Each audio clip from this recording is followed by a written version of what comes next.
Хэрвээ мөнгө санхүүг зөв ойлгож чадвал амжилт, хөгжил дагуулдаг. Эсвэргээрээ буруу ойлгох үедээ асуудал бэрхшээлийг дагуулдаг. Энэ онцлогтой зүйлийн талаар мэдээллийг үзэгчдэд цувралаар хүргэдэг. Ухаалаг санхүү телевиз сэтгүүлийн маань шинэ дугаар ингээд эхэлж байна. Өнөөдрийн дугаарт танд хэрэгтэй сонирхолтой мэдээллүүдийг бид бэлтгэсэн байгаа.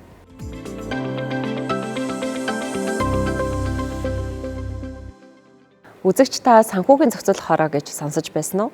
Өнөөдрийн эдийн засгийн гингэн үгээр буландаа бид санхүүгийн зохицуулах хороо нь иргэд бидний эрх шиг хэрхэн хамгаалдаг чухал байгууллага болох талаар мэдээллийг хамтдаа хүлээн авч үзье.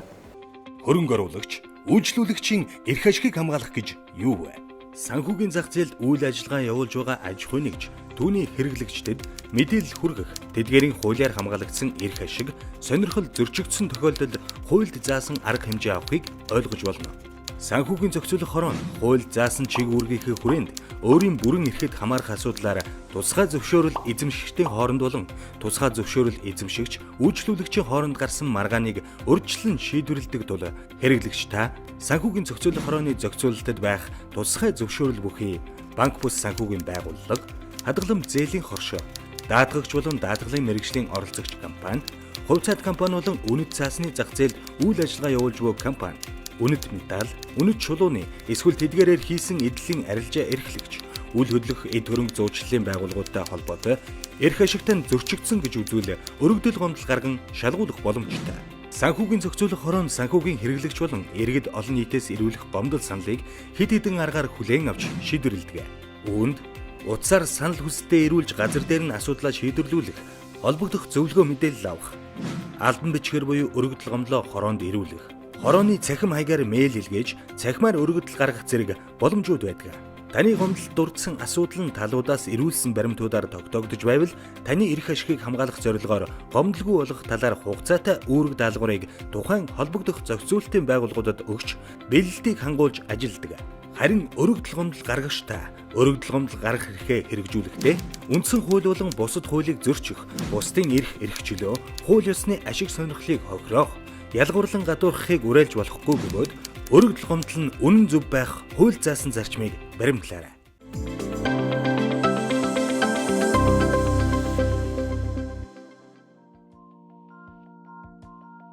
Иргэн баян бол улс баян гэдэг. Энэ нь иргэн бүр эрх үүргээ ухамсарлан өөрийн амьдрал ахуйд эзэн болж чадвал улс орны хөгжил өөдрөг, сайн сайхан байхыг өгүүлж буй хэрэг билээ. Нөгөө талаас альва улсын хөгжлийн эрхэм зорилго бол ард иргэдийнхээ сайн сайхан аж байдлыг дээшлүүлэх явдал юм. Энэ зорилгод хүрэхэд улс орон эдийн засгийн хувьд чадамжтай, хувь хүмүүс ашиг орлого, хөрөнгө мөнгө сайтай байх нь их чухал. Төр засаг дангаараа энэ зорилгыг биелүүлэхэд хүч хөрөнгө дутгах тул ард иргэдийн үүрэг, хувь нэмэр, идэвх санаачлага, оролцоо хэрэгтэй юм а. Тэгвэл хязгаарлагдмал нөөц, хөрөнгө мөнгийг зөв зарцуулахад хувь хүний санхүүгийн ухаалаг төлөвлөлт томоохон байр суурь эзэлнэ. Хувь хүн та өөрийн бүхий л талын нөөц бололцоог дайчлах, нийгэм, эдийн засаг, санхүүгийн үйлчилгээний талаарх өөрт хэрэгтэй мэдээллийг олж авсан үнэн зөв мэдээллээ шийдвэр гаргах, сонголт хийхдээ оновчтой хэрэглэх, зөв мэдлэг чадвар хандлагыг төлөвшүүлэхэд манай нэвтрүүлэг хэрэгцээт мэдээллээр хангахыг эрмэлздэг. Энэ удаад бид санхүүгийн салбарт гарсан шинэ бүтээгдэхүүнийг та бүхэнд танилцуулах болно.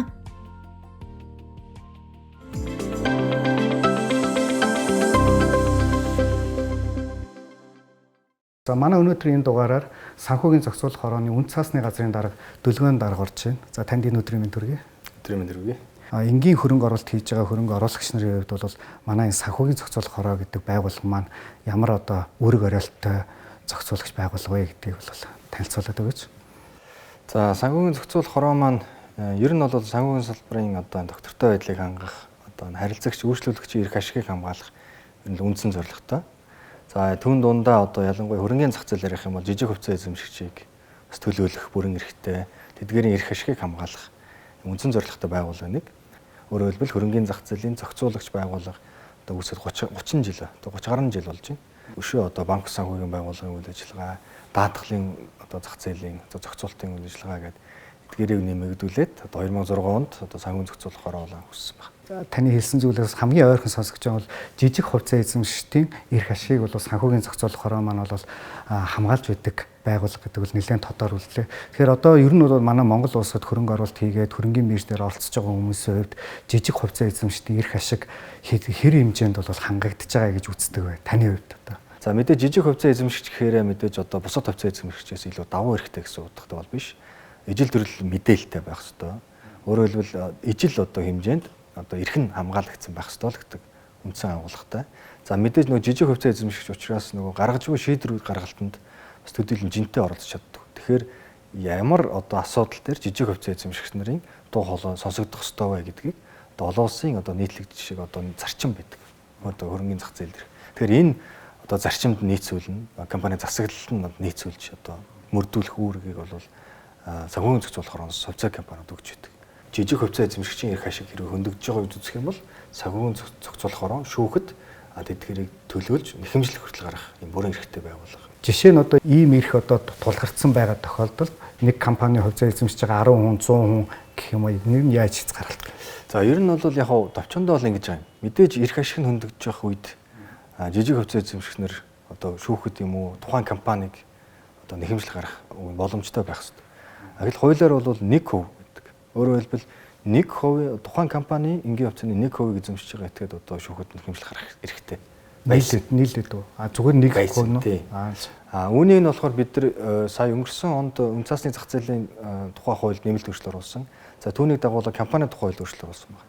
Ингэснээр бид нар юу гэж оруулсан бэ гэхээр эрх ашиг нь нийлээд 1% төрж байгаа хүмүүс нийлээд шүүхэд нэхэмжлэх гарах боломжтой болгож байгаа гэсэн. За энэ бол хувьцаа эзэмшигчдийн хувьд өөртөө гарах боломж юм. Санхүүгийн зохицуулахаар бол хэдэн ч хувь байсан хамаагүй бид нар өмнөөс нь шүүхэд нэхэмжлэх гарах хэрэгтэй гэсэн. Өөрөөр хэлбэл эрх ашигыг хамгаалах үүднээс одоо нэхэмжлэх гарах юм бүрэн эрхтэй гэсэн. За тэгэхээр манай нэвтрүүлгийг үзэж байгаа нөгөө жижиг хувьцаа эзэмшигчнэр бол бидний ард бас жижиг хувьцаа эзэмшигчдийн эрхийг бол хамгаалдаг бас байгууллага, зохицуулагч байгууллага бол байдаг юм байна шүү гэдгийг бол та хэд маань мэдээж авч байгаа хаа. За ингээд тантай нэг уулзсных өнгөрсөн одоо он гараад удаагүй байна.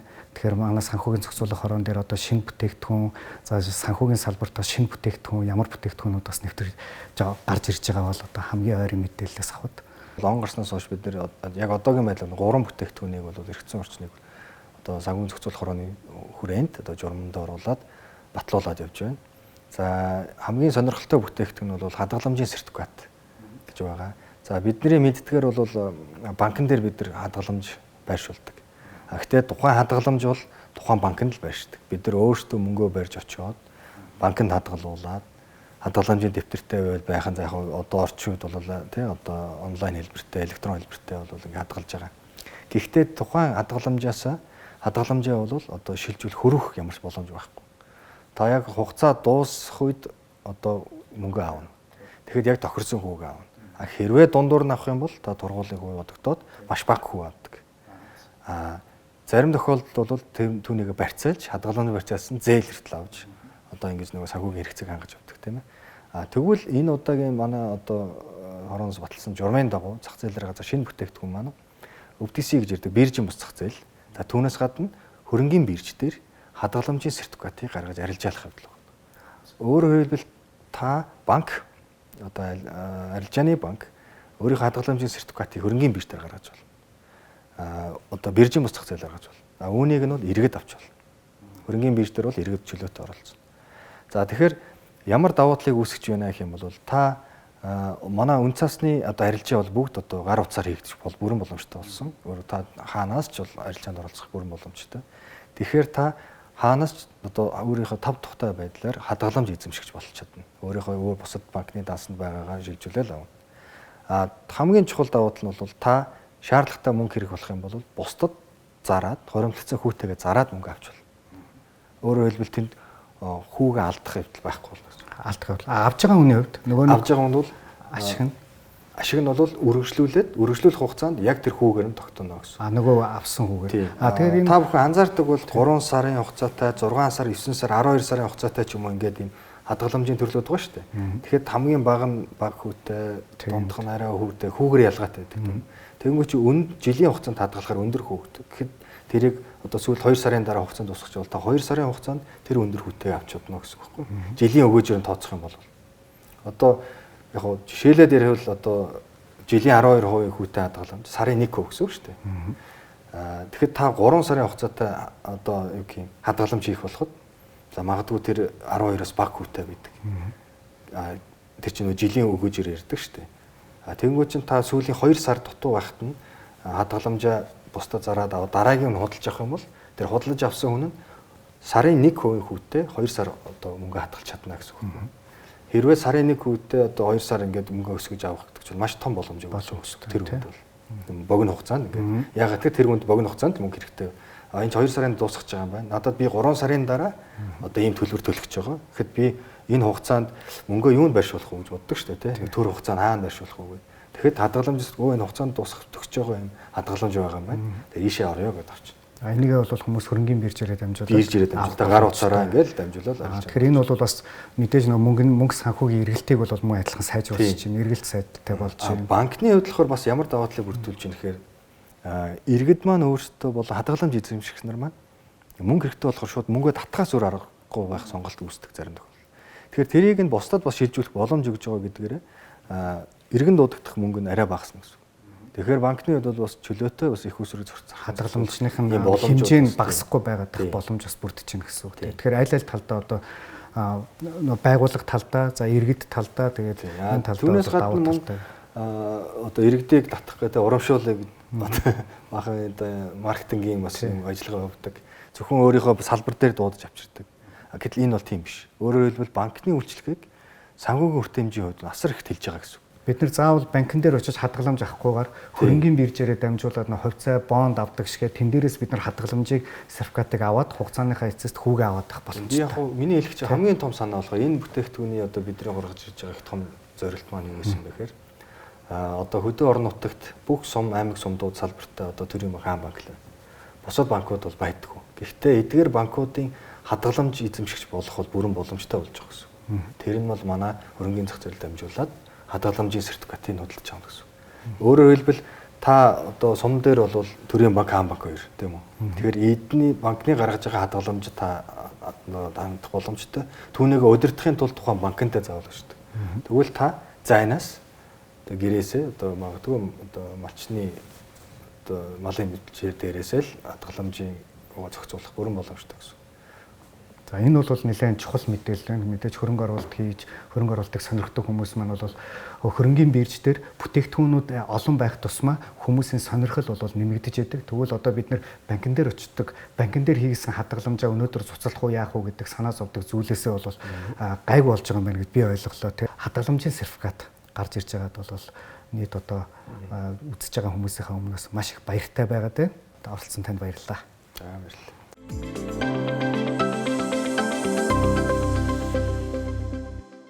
Санхүүгийн сайн тух булангаараа бид сонирхолтой зочдыг үзэгчдтэйг уулзалдаг шүү дээ. Өнөөдрийн зочин бол уламжлалт Ангаа ухааны эмч өөрийнхөө мэдсэн сурсан олон жилийн туршлагаа ашиглаад онлайн дээрч гэсэндээ нэмэлт орлого үүсгээд явдаг туршлагатай занд эмчийг урьж оролцуулсан байгаа. Ингээд занд эмчтэй ярилцсан сонирхолтой яриаг хүлээн авч үзээрэй.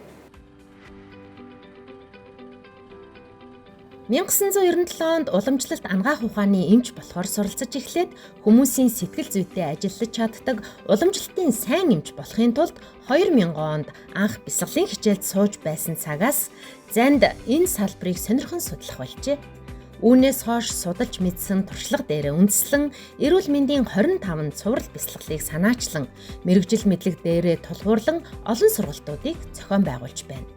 Өмнө нь өөрөө улам дадлагжих мэдлэгээ тэлхийн тулд энэхүү чиглэлээр илүү түлхүү хичээллэж бусдад ч хуваалцдаг байсан бол өнөөдөр цахим ертөнц гэж цаг хязгаар орон зайд баригддаггүй олонтоо хуваалцах боломжийг ашиглан ажлынхаа хажуугаар нэмэлт орлого олоод зогсохгүй олон хүнд стресс бухимдлаа тайлах, эдийн засгийн асуудалтай үед сэтгэл зүйгээ хэрхэн удирдах гэд нийгэм нэг л тиймхэн үед нэн хэрэгтэй үйл ажиллагааг явуулдаг болжээ.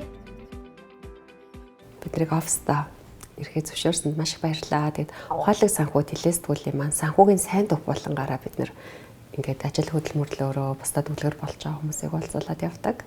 Тэгээд өнөөдрийн дугаартаа таныг зочноор урьж оруулж байна. Та өөрийгөө манай үзэгчдэд танилцуулж өгөхийг хүсье. Миний хувьд болохоор анагаахын шинжилгээ ухааны үндэсний их сургуулийн Монгол анагаах ухааны олон улсын сургуулийн уламжлал эмчилгээний нийт техникийн багш гэдэг. Тэгээ ямар хичээлүүдийг ордог гэхээр йог, бяцлаглалын хичээл, өршлөн сэргийлэх анагаах ухаан гэсэн ийм хичээлүүдийг ордог. Одоогийн бас нийгэм дээр бид нэр бяцлал руу илүү сонирхож орж ирж байна тий. Тэгэхээр бяцлаглалыг хийснээр ер нь хүний амьдралд одоо үүсэж байгаа стресс үүд, магадгүй бизнес тэр чинь явандаа мөнгө санхүүрч гэсэн холбогдож ирнэ тий. Стрессүүдийг бууруулахад ямар нөлөө үзүүлж ийн гэж та бодож байна? Ач холбогдол нь. Ер нь бол бид нар ингээд өөрийнхөө биеийг цэвэрлэхийн тулд өдөр тутам юм янз бүрийн аргуудыг хэрэгэлдэг. Жишээ нь өглөө босонгуудаа хүн гар нүрээ угааж ийн, шүдэ угааж ийн, тодорхой давтамжтайгаар усандаа орж ийн, биеийг цэвэрлж агаар. Тэгвэл энэ биеэс гадна бас нэг сэтгэл гэрчнийг бид нарт байгаад байна тий. Тэгээ энэ сэтгэлийг бас ингээд хүн цэвэрлэхгүй бол, ариусгахгүй бол сэтгэлдээ зориулаад тодорхой арга хэмжээнүүдийг авахгүй бол тэр сэтгэл маань бохирдоод идэг гэсэн. Тэрийг бид нар өнөөдөр юу гэж нэрлэдэг юм бэ гэхээр стресс бухимдал гэж нэрлэдэг.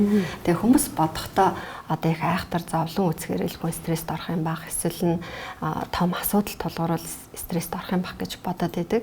Гэтэл хүний нийгэмд амьдарч байгаа хүмүүсийн дунд амьдарч байгаа хүмүүсээ бол хүсэн хүсээгүй өөрөөсөө шалтгааллахгүйгээр ийм стресс бухимдал энэ зүйлд өртөж идэг учраас хүн стрессээс ангид амьдрах боломжгүй. Харин тэр стресс гэдэг зүйлээ тодорхой нэг аргаар шийдвэрлэх арга замууд нь зөндөх байгаа даа. Тэр дундаас хамгийн үр дүнтэй хүн болгонд нөлөөлдөг. Тэгээд орчин цагт бол бид нарт энэ цаг хугацаа гэдэг чинь их үнэтэй байгаад шүү дээ.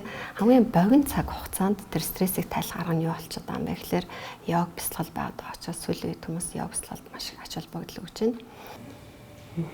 Зан дэмж маань энэ ярьж байгаа гайхалтай зүйлүүдэд цуврал хичээл болгоод онлайнаар хүргэдэг. Та онлайн хичээл гаргаад хэр удаж байгаа вэ? Би ер нь бол 2003 онд уламжлал анагаахын эмч болсон.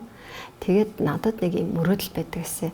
За нэг гоё юм хувийн эмнэлэгтэй болчоод тэр эмнэлэгтэй хүмүүсийг авчираад мацаг бариулаад биеийг нь цэвэрлээд тийм ээ энэ гоё аргуудыг хийндэ гэл. Ингээл боддог байсан чинь 10 хэдэн жил өнгөрсөн чинь би бараг тэр мөрөөдлөө ингээ мартцсан.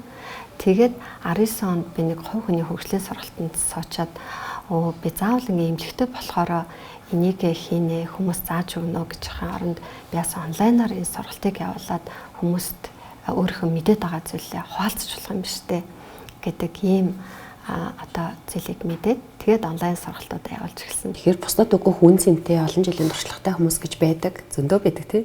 Харин тэрийг нь яг одоо мөнгө төлөөд худалдаа авахд бэлэн хэрэглэгч гэсэн байдаг. Тэгээ энэ хоёрын хооронд холбож өгж байгаа энэ онлайн сургалт өөрөө дотроо юм гайхалтай үн цэнтэй бусдад өгөх юмсан гэхдээ арай нэг зориг хүрэхгүй хоошлуулад яваад байгаа яг тийм үзэгчд хандаж та ямар зөвлөгөө өгөх вэ? Одоо онлайн сургалт заадаг туршлагатай багшийн хувьд нэмэлт орлогыг бас бүтээх боломж биш шүү дээ тий. Энэ үзгээс. Тий ер нь хүн болгонд бас өөрийн тийм хийхийг хүссэн зүйл байдаг. Хүмүүст хүргэхийг хүсэж байгаа, хүнд өгөхийг хүсэж байгаа тийм зүйлүүд байдаг. Өөрийн хэмжээнд яаж эхэлж болж байгаа тэрүүгээр ингээл хийгээл явхаар баг-багаар бас ажлаа дахиад идэг юм байна гэдгийг харж байгаа. Тэгэд энэ дээр хүн юуг ингээд нэмээд ойлгоод авчулна айгу хэрэгтэй юм байна гэж бодоод байна. Тэгэхээр та өөрийнхөө мөрөөдлөө биелүүлэхийн тулд эрүүл байх ёстой гэдэг энэ ойлголтыг хамт аваа явуулна л их зүгээр юм байна. Тэгээд нөгөө хүмүүс энийг ойлгоогүй үедээ яаж юм гэхээр тэр хүссэн амьдралаа бүтээхийн тулд эрүүл мэндэд золиослоод амархаа мэдхгүй тэг өөртөө цаг гаргахаа мэдхгүй ажилдаг. Тэг ингээ ажиллаад эрүүл мэндээ алдагдчихаар буцаагаад эрүүл болохын тулд арай хийж хөдөлмөрлжиж бий болсон тэр баялгаа эрүүл мэндэд эрүүлээ зарцуулаад эхэлж байгаа байхгүй. Гэтэл байхгүй болсон зүйлийг эрүүлээд бий болгоно гэдэг чинь буцаад яг хэвийн байдалтай орох уу. Тэг энэ айгүй асуудалтай. Тэгэхээр ингэж эрүүл мэндээ өрн таран хийж өөрийнхөө зорилгоо мөрөөдлөө биелүүлэх биш. Эрүүл мэндээ хамт авч яваарай, хамтан анхаарч аваарай гэж одоо хүмүүстэй хэлмээр. Эрүүл мэндийн тухай контентэд хүмүүс их анхаарлаа хандуулдаг болоосай тий. Тийм яг зөв. Технологи болон интернетийн орчин хөгжихийн хэрээр хувийн бизнес эхлүүлэхэд улмал хэлбэр болсоор байна. Өмнө нь бүтээгдэхүүн үйлчилгээгээ сурталчлах, олонд таниулахын тулд зар сурталчилгаа, зурагт хуудас гэдэл ихээхэн төсөв мөнгө зарцуулах хэрэгтэй байдаг байсан бол өнөөдөр интернет орчинд мэдээллийг хурдан бөгөөд хялбар түгээх боломжтой болсны ачаар энэ нь тийм ч хэцүү зүйл биш болоод байна. Интернетэд хүмүүс цагийг ихээр өнгөрөөх болсон тул хүссэн хүсээгүй онлайн бизнес цаашид улам хөгжих хандлагатай. Ихэнх хүмүүс онлайн бизнесээс хэрхэн мөнгө олох вэ хэмээн буруу асуулт тавьдаг. Тэгэхээр эхний ээлжинд харилцагчид болон тэр хүмүүстэй чин сэтгэлээсээ тусал. Тэдэнд ямар асуудал байна? Тэдэнд юу хэрэгтэй байна? Асуудлыг нь шийдэхэд тусал. Түүний дараа мөнгөний тухай бод. Өөрийн хамгийн чаддаг мэддэг давуу талаа ашиглан хөгжүүлсэн бүтээгдэхүүнээ бусдад санал болгоход хизээж оройтохгүй хил хязгаар гэж үгүй билээ.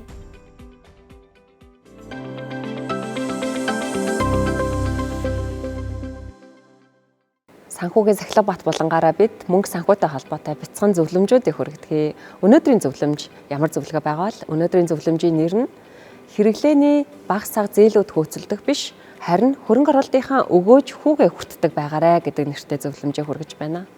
Саяхан нэг өдөр би банкнд очиод зогсож байхдаа нэг зүйлийг анзаарлаа.